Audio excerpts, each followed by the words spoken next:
Okay, in the next episode of the Pandemic Introduction to Business version, we're going to cover Chapter 15, Money in the Financial System. Finance is the study of money.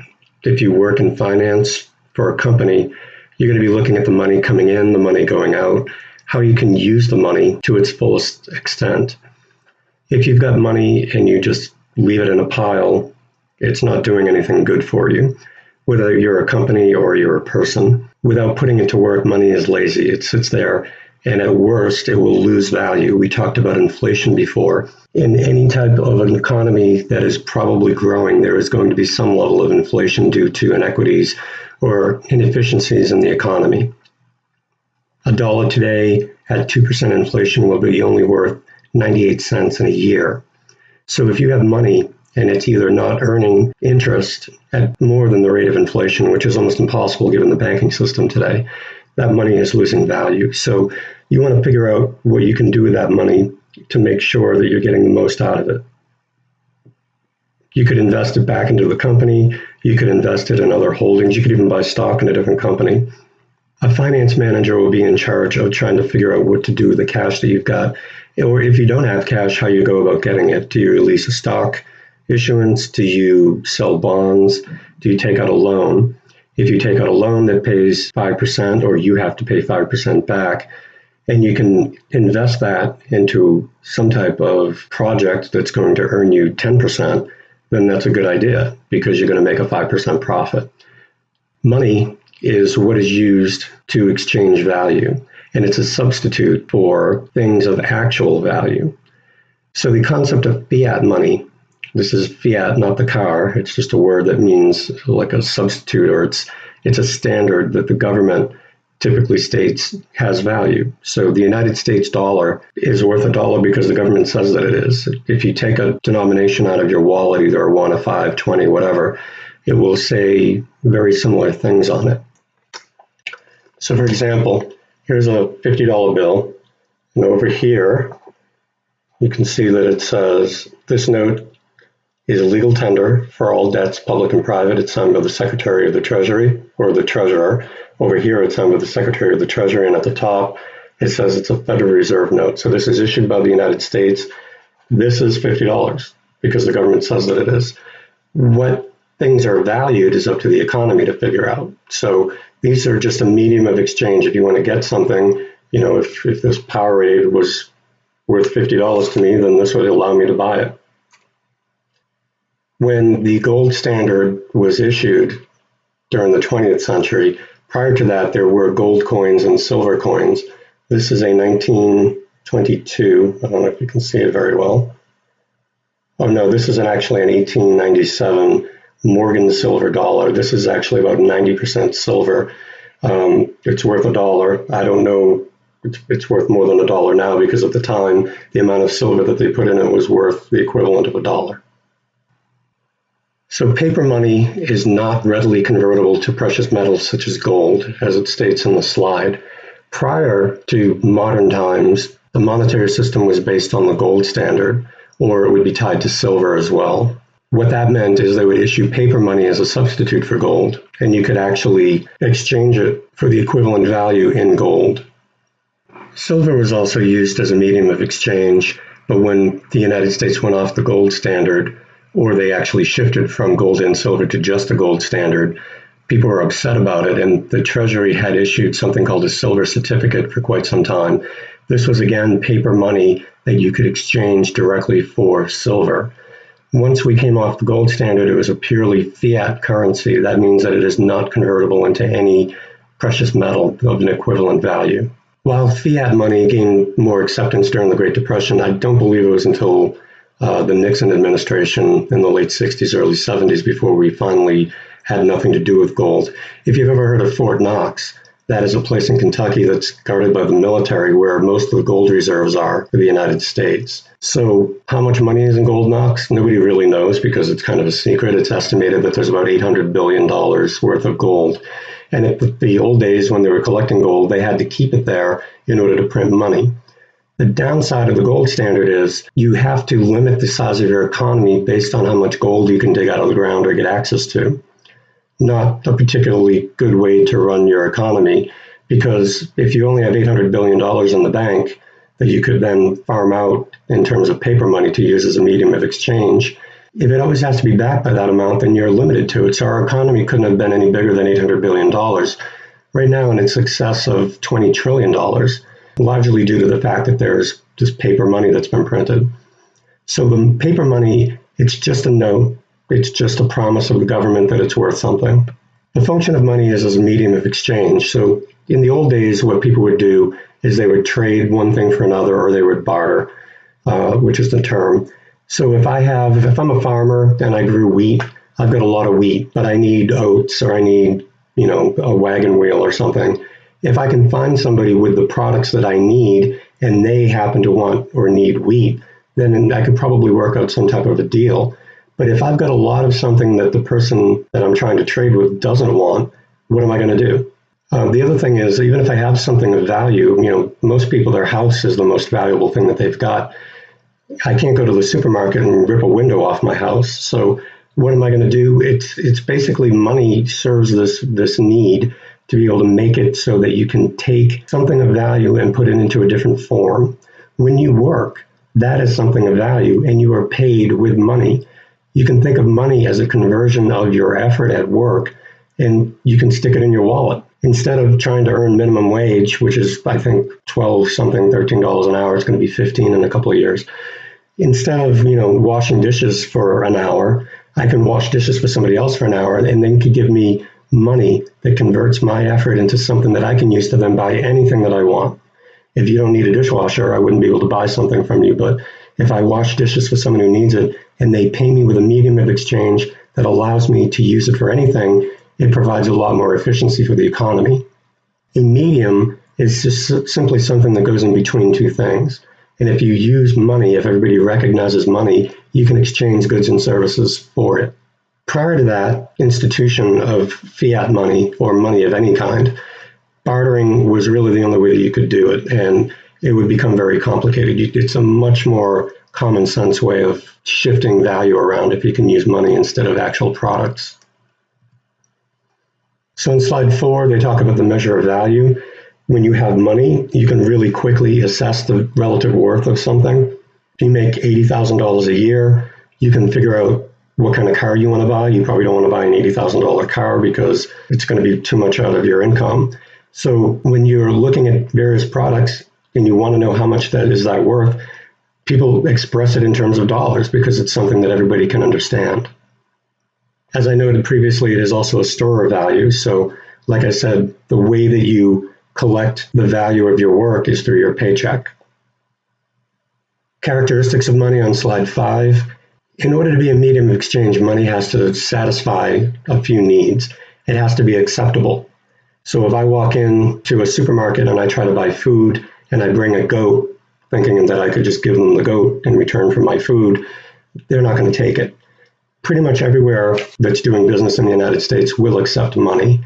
And because it is published by the government as legal tender, meaning tender is to hand something over to someone to present something of value, it is legal in that the government has said that it is appropriate for the use of a currency medium. It has to be divisible. So if I'm buying something for $20 with my 50, it would be kind of difficult for me to figure out how to do that if it wasn't money. Like I said, if I ripped a window off my house, it might be worth $200 to somebody who wanted it. But if I only needed something that was $100, I'm not going to take half a window home. You can make change. You can give me a 10 and a 20, and then we're good. Portability, lugging around a big bag of gold might not be that easy. If you have a credit card or a wallet, you can get denominations of money in there and carry it around with you to make it more easy to distribute when you need to. It has to be stable. That is usually a function of the government and the economy. The United States has had a very stable economy for centuries. We've never gone bankrupt. We've never failed to pay our debt. So the stability of money is quite important. The reason that the United States dollar is essentially the global currency, unofficially, there is no official global currency, but for example, oil is traded in dollars. The reason that it is because the United States has the biggest economy in the world, and the money has been backed and proven to be stable by the government and its economy for quite a long time. It has to be durable. So if you've ever run a dollar bill through the laundry a few times, you can see that it starts to fall apart. Typically, money will last a while. Coins can last for decades, so that's the most durable, but paper money is lighter and easier to deal with. So there's a trade-off there. It has to be durable. The way the money is made, you can go on YouTube and look up a video about how they make the money. Money is made on a very special paper. The way it's made is actually a secret. There's a single company in the United States. It's located in Andover, Massachusetts, and it makes giant rolls of paper and sends it to the Treasury in Washington for printing. It has cotton fibers. Basically, it's very similar to denim. So if you take a dollar bill out of your pocket now and hold it up to the light, it will not just be plain paper. You will see little pieces of red and blue fabric in it. The reason that they do that is because it makes the money last longer. If it was just regular paper, it would fall apart pretty quickly. If you took copy paper and you put it in your pocket and ran it through the wash, it would fall apart. But money, even though it takes a beating, you can still use it afterwards. The other unique characteristic of the money with the paper that we have is the noise that it makes. If you've ever been a cashier or you had to deal with money, you can kind of tell what it is just by the feel and the sound, the crispness of it. And that's all due to the fact that they make it in a particular way, and it's behind the durability, but it's also kind of makes it difficult to counterfeit as well. Counterfeiting has been a problem for millennia, going back to ancient Rome. Whenever a situation exists where a government releases money, some people try to cheat the system and make their own money so that they can gain value.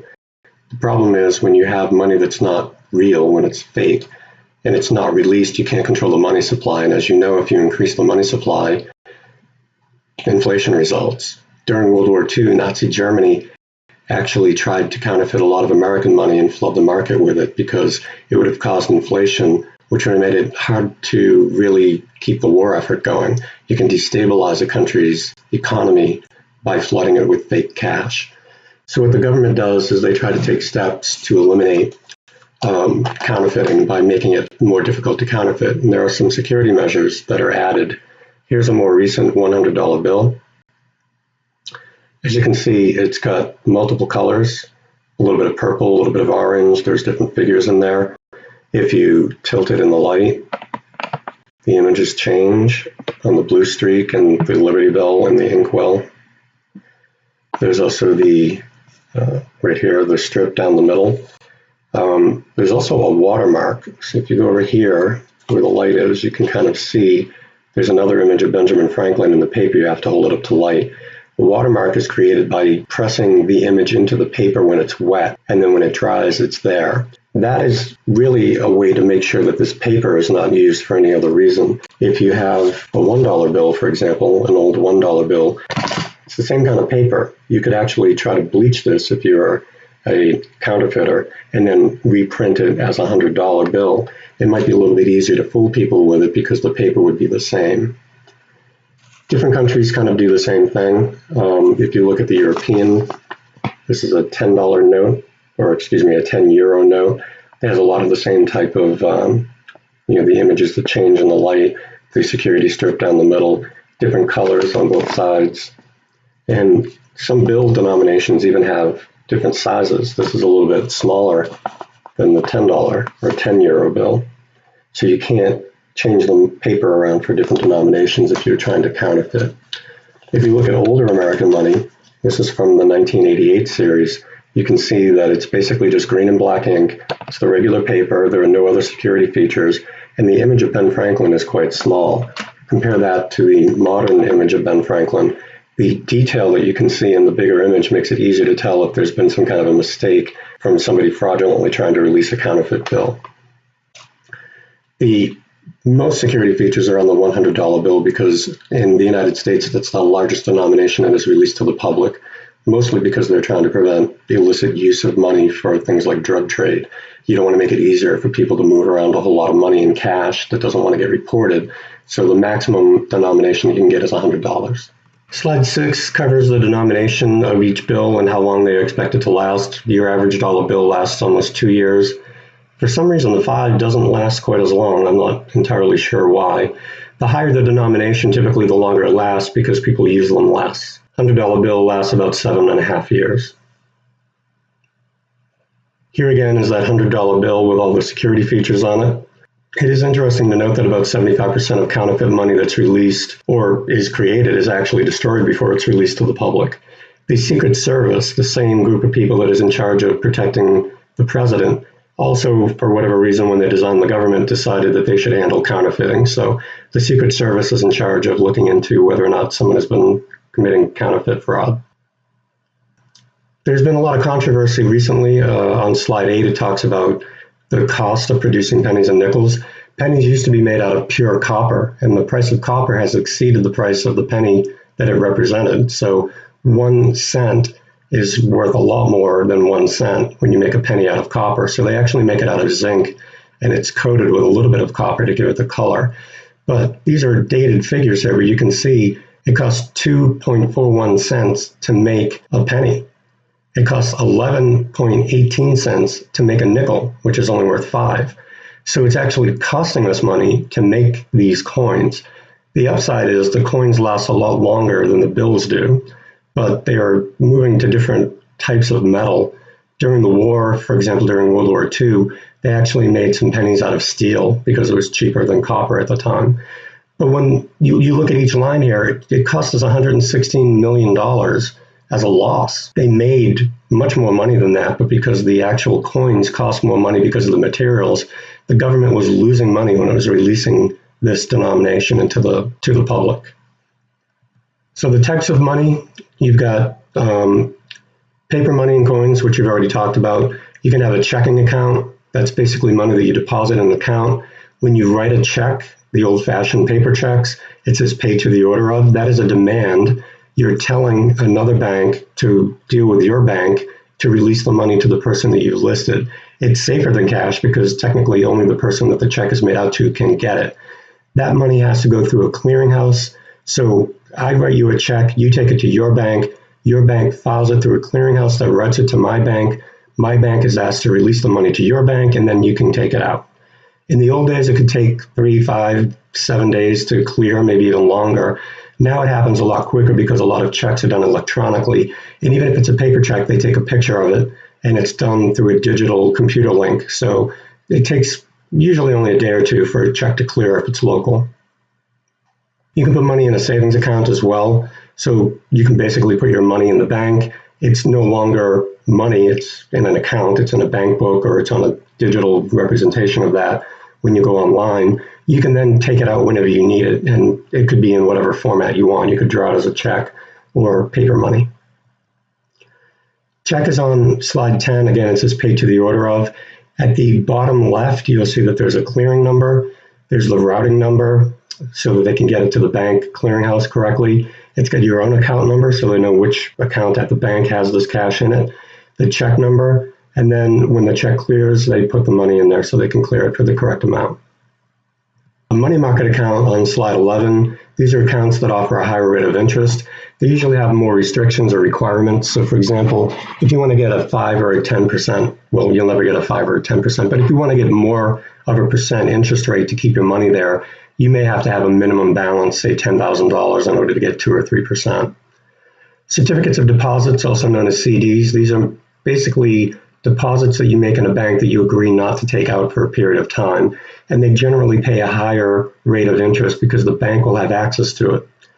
Think about how a bank works. You put your money into the bank, and then they loan it out to other people. They really only have a certain percentage of the amount of money that's been deposited there because they immediately turn around and give it to other people in the form of loans. They charge them interest. If you take out a loan, it might be 4 or 5%, depending on what you're getting it for. They're using your money to give that to someone else. And what they should be doing is they give you interest for the purposes of you giving them your money so that they can use it and make a profit. You can keep the money there and keep it safe, and they should share some of the interest that they make by the loans that they give out. If you put money in and take it out right away, they're not really got a very stable supply of money. But if you promise to keep it there for 6 months, a year, or even 2 years, then they get to get a better advantage of that because they know you're not going to be taking that money out. They will give you more interest. So you might only get a 0.5% the way the interest rates are today. You might be able to get 1 or 2% depending on the bank that you go to and how long you agree to let them keep your money. Credit cards are kind of like money. You're basically going into debt because a bank has given you the authority to use that card to borrow money. So if you go to the store and you put something on your credit card, it effectively is money because you can buy something at the time, but you have to pay the bank back. It's very convenient. Interestingly enough, it costs more money for the retailer or whoever you're doing business with to have a credit card used. I have a Capital One, whatever. There's a whole lot of different types of cards out there. They give you money back. And if you think about it, there's no annual fee. How do they give you the money back? That's because every time you use your credit card, the credit card company, whether it's Visa or the bank that backs it, Visa and MasterCard are simply the route that they use. They set up the communication system. So when you swipe the card, Visa is the one running it. There'll be a bank that you actually are paying the money to. Visa is just a conduit to pass the transaction through the system. But between Visa and the bank, they are charging the point of sale, say 2, 3, 4% on top of what you're paying simply for the convenience of using the credit card. If you have a credit card and they give you cash back, they're simply throwing back 1 or 2% of the 2, 3, or 4% that they're getting from you using the card. They think it's a good trade-off because if they do that, you will use that card all the time to get money back. They get to make more money because the more you use the credit card, the more fees they collect. It's interesting because if you pay cash, you're almost being punished. People who don't have good credit can't use credit cards, but most of the prices in every store that you go to are marked up probably by the same percentage that it takes to use a credit card. In 2009, they passed the Credit Card Accountability and Responsibility Disclosure Act. Basically, that eliminated some rather dubious practices that the credit card companies were doing. They could jack up your rates without really telling you how much they would be doing. They have to give you a certain amount of notice now. Some banks are actually raising your interest rates on your credit card if you also had a car loan, and if you were late on the car loan through the same bank, they would jack up your interest rate for the credit card. This act makes them not be able to do that. The other interesting thing about credit cards is the banks are basically borrowing money from the federal government at practically zero interest. Some people are paying 18, 20, 25%. That used to be illegal. And I'll try to put up a link to a couple of articles that I wrote about how credit cards work. There used to be something called usury laws. You could not charge in excess of 20% interest because it would be considered to be usurious. It would be illegal. It would be like loan sharking. But thanks to some laws that were passed in the 1990s and some Supreme Court decisions, the credit card companies can charge as much as they like. It used to be that they could only charge what they would allow in the particular state jurisdiction that you're in. But in the 90s, they made it so where the bank was located, they could charge whatever the interest rate there was. So I used to have a Citi credit card, and it's called Citi because it's from New York City. They spell it C-I-T-I, but it's because it was New York City. They're now located in, I think, South Dakota. Why? Why would you leave the finance capital of the world to go to South Dakota? Because South Dakota eliminated their usury laws. You can charge whatever you want. So because the bank moved to South Dakota, they can charge whatever the interest is there. And it doesn't matter what New York or Massachusetts says the interest rate should be. They basically overrode all the state laws regarding the interest rate maximums. On slide 13, they talk about high interest rates on credit cards. Years ago, the average person owed about $8,000 on their credit card. It's pretty bad. If you have a credit card, it's perfectly okay. I use mine all the time, but you have to pay it off every month. Otherwise, you're going to be paying really exorbitant rates. If you go buy a pizza and you put it on credit card and you do not pay your bill, you're not paying 10 or 15 bucks for the pizza. You're paying 10 or 15 bucks plus the interest your bank is going to charge you because you didn't pay them back. It's a credit card. You're borrowing money. If you pay it off in full that month, you don't have to pay any interest. But if you don't pay the full amount, you will end up paying interest on everything that you purchased that month. The debit card on slide 14 is very similar to a credit card. A lot of them also say Visa or MasterCard because they use the same network. Digitally get the money transaction passed through. But it's your bank and it's tied to your savings account typically. If you can't get a credit card because you have bad credit, you could probably get a debit card because you're not taking out credit. You are actually using your own money. It's almost like writing a check, except it's instantaneously in that it withdraws it from your account at the point of sale. Traveler's checks almost don't exist anymore, but you used to be able to buy checks that would be issued to you on your bank, and you would make it out if you went to another country. If you lost them, it was safer than cash because you could get them reimbursed by going back to your bank. Today, almost every country in the world takes credit cards in whatever currency they charge. It's usually fine. You can also get money in money orders. You can go to the post office. Most stores sell money orders as well. And you get cashier's checks from the banks, which is basically the bank saying that this is worth as much as it is because the money that you use to buy that check has been withdrawn. So it's almost like cash, but it is safer because you can make it out to pay to the order of a particular person. Slide 15 talks about the Federal Reserve. There was no Federal Reserve. There was no federal banking system really before 1913, but we had a lot of bank crashes and a lot of crises. So it's basically, it's not a federal government agency. It's like a quasi-federal government agency. The government does appoint the head of the Federal Reserve, which is also known as the Fed. And there are a lot of banks that are also involved in it, and they have, I believe, 13 different areas throughout the country. If you go to slide 17, which we'll see in a minute, it'll describe that. On slide 16, the functions of the Federal Reserve is to deal with the monetary supply. So they can increase the monetary supply, which makes it easier for people to get access to money if there's a recession, if the economy is doing bad. They can contract the money supply if the inflation proves to be a problem. They can regulate financial institutions. As I said, banks are forced to keep a certain amount of money in their vault, not all of it, but some of it. They can change the amount of the reserve, which also means how much money is actually being available for people to take out. So if I tell the bank you have to keep 30% of all the money that you've deposited, it makes it harder to give out loans. If I want it to make it easier to give loans, I can say it's a 20% reserve. So instead of being able to loan out 70% of their money, they can loan out 80%, which means loans would be more readily available to people who need them. Usually they do these types of changes in result of however the economy is going. If it's a bad economy and they're trying to stimulate growth, they'll reduce the reserve. They won't reduce it so much, though, because if there's a run on the bank, meaning that people will go to the bank to take their money out, the bank could run out of money if the reserves aren't sufficient. So that's a problem, and there are rules that were put in place after the Great Depression happened so that they are required to keep a certain amount of money there that is considered safe. They also run the Federal Deposit Insurance Commission, FDIC. If you go to a bank and you see a sign that says FDIC and you never knew what it meant, now you know. It basically gives insurance for your account. If you have $250,000 in there and your bank goes out of business, the government will pay you back your $250,000. During the recession of 2008 and 9, the FDIC previous coverage was only $100,000, but in order to make people have more faith in the banking system, it was increased to $250,000. Slide 17 is a map of the Federal Reserve. Basically, New England is the first area, the first district. It's interesting because when they made the Federal Reserve, they mapped out these sections, and you can see 12 includes Alaska, Hawaii, California, Washington, Oregon, Nevada, Idaho, Arizona, and Utah. That's an awful lot of people.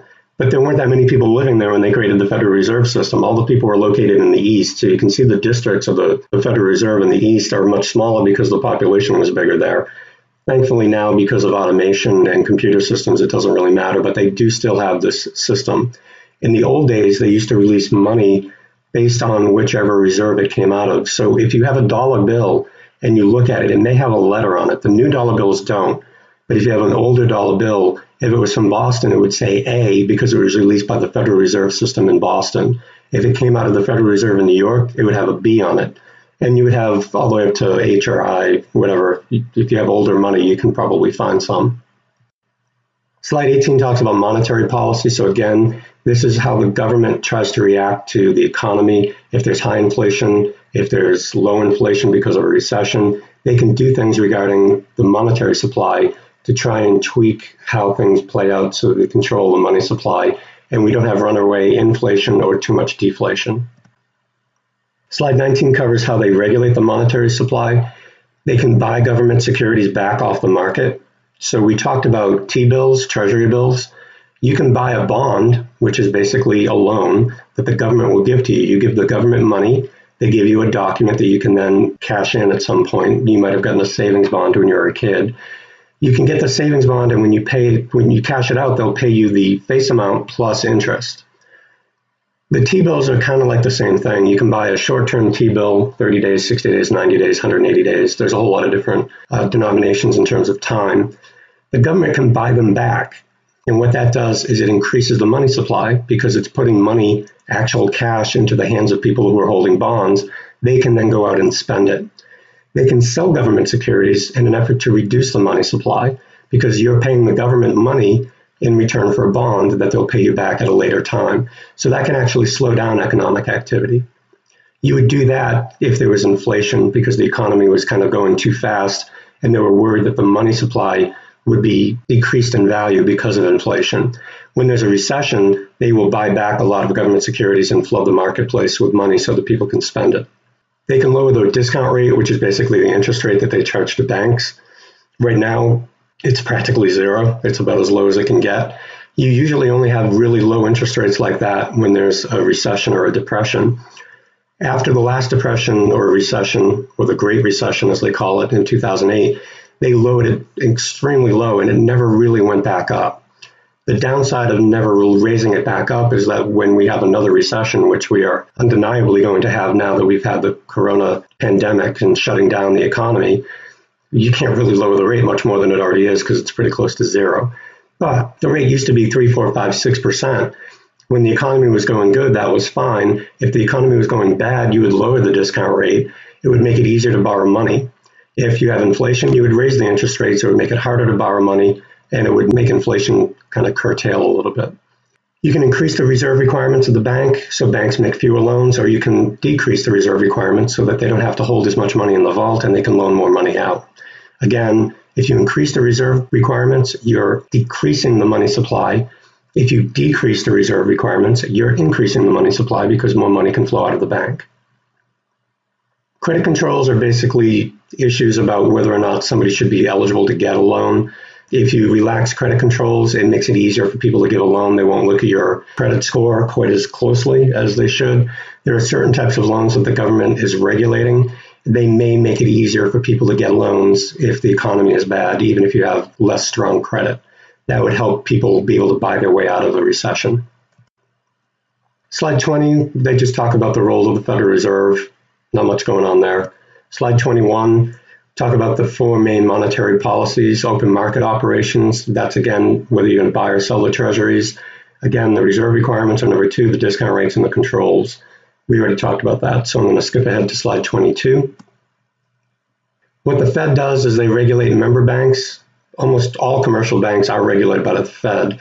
They establish the banking rules. They basically have to approve bank mergers. They don't want the banks to merge to the extent where there's only 1 or 2, because if that bank fails, the entire economy is at risk. I had a bank a few years back, I think it was called Shamit Bank, and then it merged with the Bank of Boston, and then that got bought out by Fleet, and then Fleet got bought out by Bank of America. All of these mergers are happening. I one time had a bank account, and because it was a merger, I ended up with a Sovereign Bank account, and I didn't even ask to become a customer of Sovereign Bank. What happened was the Fed had rules in place, and it said that if the merger went through, there would be too many people who were customers of one bank, and they forced them to sell my account to Sovereign Bank to make it more competitive. That type of thing can actually happen, and that's because of the Fed rules where they don't want the banks to get too big. Check clearing, we talked about a little bit a few slides ago. It's basically how the checks are cleared. That's the process of taking a check on my bank, submitting it to your bank, having your bank send it to a clearinghouse, which basically, it's almost like a hub, like almost like an airport, where they will farm out the checks to the appropriate place to get them cleared, which means the money is transferred appropriately according to the amount on the check. If the banks had to do that all on their own, it would be very inefficient and would take forever. So they have clearinghouses. That's all they do is they route checks appropriately. The last box on this slide is about the FDIC, which we've already talked about. Slide 23, commercial banks. These are basically what you think of if you want to go to Citizens or any of the banks that might be around, Bank of America. These are most of the places where people go to get their checkings and savings. You can have a savings and loan. These are places where they collect deposits from people and they loan them out for others to buy houses. There was a big scandal in the 1980s, the S&Ls. There was a lot of fraud going on. There aren't a lot of them left, but there still are a few. You can have a credit union on slide 24. These are usually, if you can get into a credit union, they're usually quite affordable. They don't charge a lot of fees because it's really owned by the people who create them. You may have a credit union if you belong to an actual union. If you're a plumber, your union could set up a credit union, your own bank. And when you put your money in there, you're basically an investor in the bank. So that's usually pretty good. They give you decent rates. They don't have many charges and fees. I have a credit union from the MBTA because my father was a member of the T. I don't believe you even have to work for the T to get in there anymore. It's the Mass Bay Credit Union.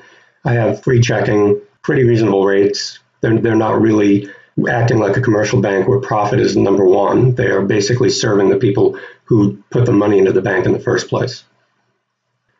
Mutual savings banks, it's just another flavor of bank. They're kind of like S&Ls, but again, the money that you put in there makes you a shareholder in the company.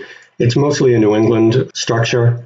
I believe in Springfield, there's a company called Mass Mutual. So it's a Mass Mutual savings bank. They basically take deposits. It's almost as if you were an investor in the company, and then they loan that money out to other people, mostly to buy houses.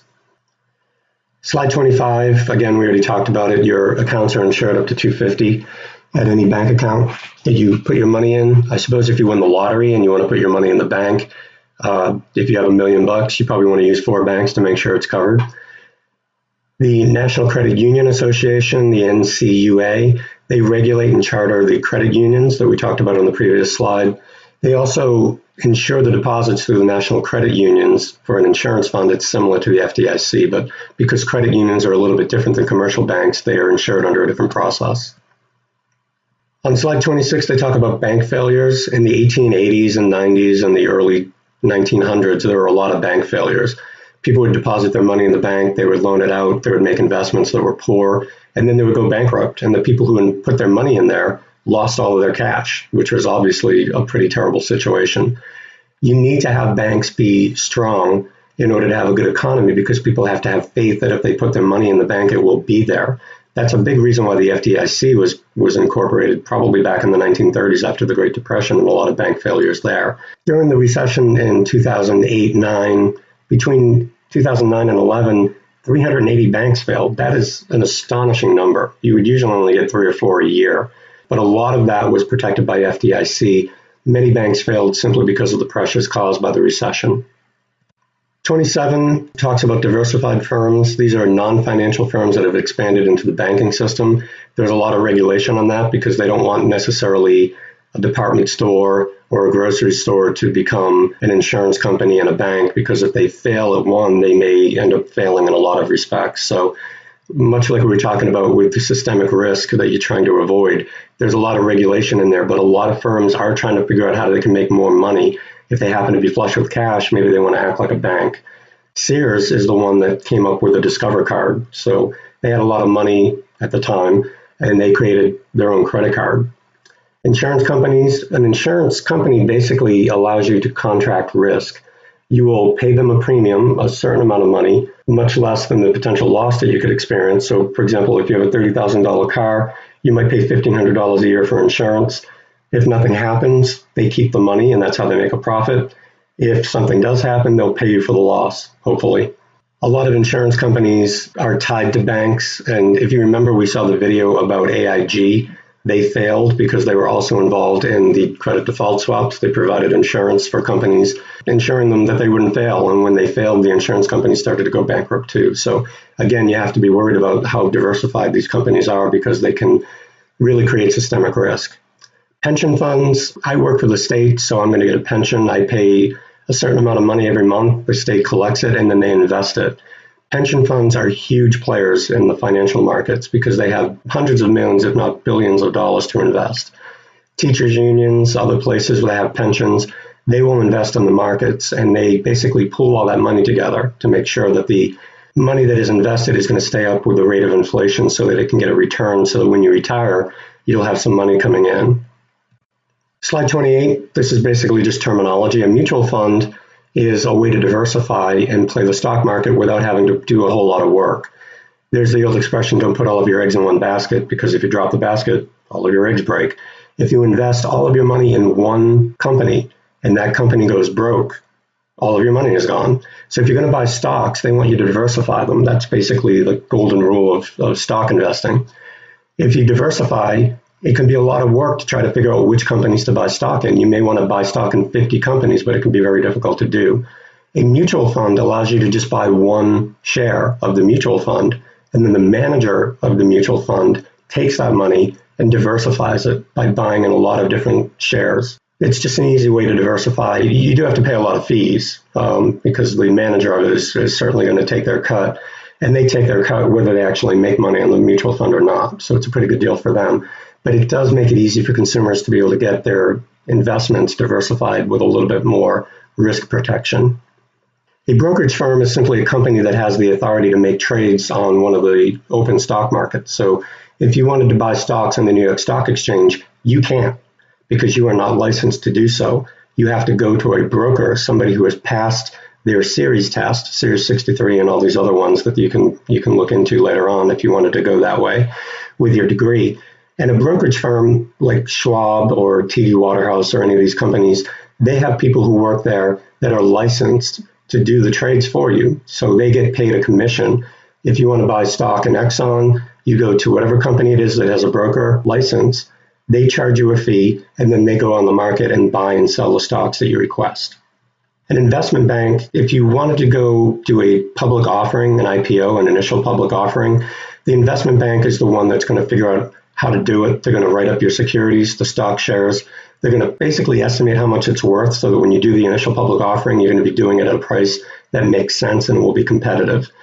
So you use investment banks in order to raise money in the capital market because they're the ones who release the shares into the stock market. When a company is actually selling shares, they're not going to do it on their own. The investment bank will do it for them. Finance companies, these are usually bigger players. They're going to be loaning money to big companies that need a lot of cash short term, and they charge a lot higher interest than normal banks. You will probably not be dealing with these on your personal basis, but if you work for a company, they will be doing finance loans with these big companies if they need a short-term loan because they have to buy something. Slide 29 just talks about some leading financial services firms. General Electric, they make light bulbs, aircraft engines, they do a whole lot of things, but they're also diversified in terms of what they do in terms for financial services. So they had $147 billion in revenue. This is dated, but it's still kind of interesting. JP Morgan Chase, they're a financial services firm. They're a brokerage account firm in New York. American Express, Marsh & McLennan, Visa, they're the ones who run the card communication system so you can use your credit and debit cards. Moody's is an interesting company. They provide services, but they also do a lot of the rating systems. So you can get a Moody rated bond. They'll tell you if it's AAA traded. They'll tell you if it's a good risk or not. Slide 30 talks about electronic funds transfer. When you move money in electronic transfer from one bank to another, they say magnetic tape, but that's really dated. It's usually online through a secure internet connection. It would be encrypted for security purposes. But an electronic funds transfer is when you do something online rather than using a check or paper money. Everybody knows what an ATM is. Slide 31, they just talk about how many ATMs. I remember when the first ATMs came out, it used to be that if you went to the bank, they were only open probably 9 to 3. They were open late one day a week, usually Thursday, because that's when most people get paid. But if you forgot to get money and it was Saturday night, you have no cash, you can't go do anything. Now the ATM makes it a lot more convenient to get cash when you need it on demand. Slide 32, automated clearinghouses, ACH. You might see this on one of your deposit or your bank statements. If you get direct deposit, it'll be an ACH clearinghouse, so it won't be a regular check clearinghouse. It'll be an electronic deposit, and it will go through an ACH deposit system. Everybody's probably familiar with online banking. If you have a bank account, you can get access to it through the internet. You can pay your bills online as well. It makes it a lot more convenient to send out cash to people who need it. Slide 33 is just kind of an evaluation of where we're going in terms of banking. The internet has made a huge difference in the way things are being done. That's basically it for this chapter. I'm going to post some more stuff on the Moodle account. So if you want to get this, and I'll post a couple of links for some videos as well that may be tied to this. I'm going to try to get the exam up so that you can take it within the next week or so. And I'll send out some more updates as we go. Hopefully, shortly, I'll figure out how to do a live class. So we may be back to noon on Saturday. We'll see how that goes. I'll keep you posted. Thanks.